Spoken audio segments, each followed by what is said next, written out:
Dr. V. Nguyen, aka Dr. Plastic Picker, calls herself a secret eco-warrior trying to save the Earth one piece of ocean-bound plastic at a time.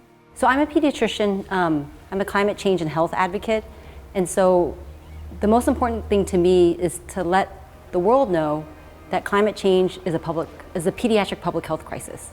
I wake up every day and think to myself, how can I help stop this? And how can I bend the arc toward a sustainable future? And so it seemed crazy, but one of the simple things that a child can do is actually draw a picture.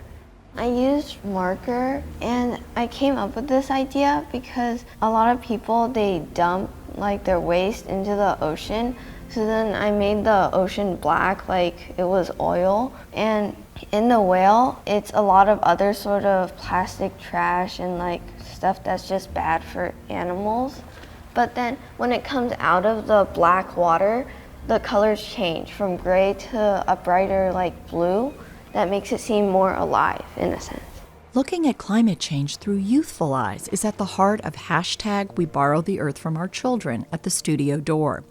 C. Fotorianu is an artist, but his patients know him as Dr. Andre Fotorianu. We thought that it's a good idea to involve the children through, creating art and creating some experience, positive experience about how to think about nature and environment and become a better citizens in this world. Maya Satterberg is trying to be one of those better citizens. The 17-year-old Mission Bay High School student had her water-themed painting selected for the exhibit.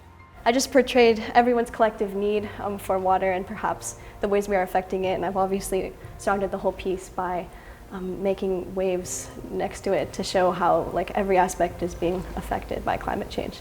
Making waves is exactly what the artists and organizers want the show to do. I think that art is such a useful and powerful tool to convey any sort of messages, so any visual communications is what I'm mostly interested in, and I think it's so interesting to see what everyone else has come up with as well. Fellow artist Michelle Yu is a 12-year-old Oak Valley Middle School student concerned with ocean pollution.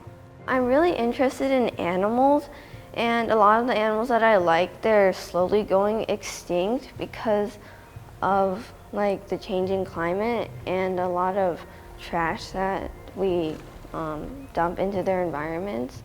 Pediatricians like Nguyen and Fotorianu witness firsthand how climate change is impacting children. We see asthma more, we see obesity, we see depression, anxiety. We can only be healthy in a healthy environment and healthy nature. So it's all connected.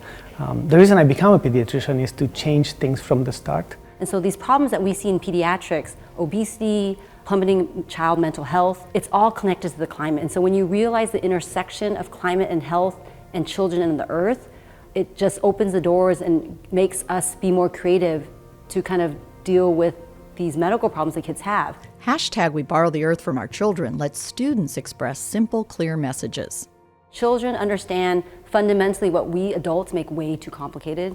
I think you really have to realize that it's an existential crisis. There's no time left. We have to act now.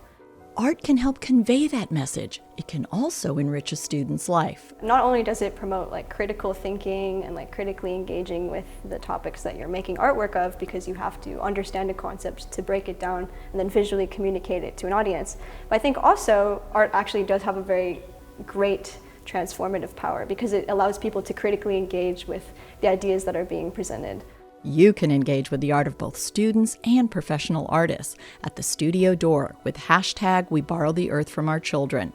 Beth Accomando, KPBS News.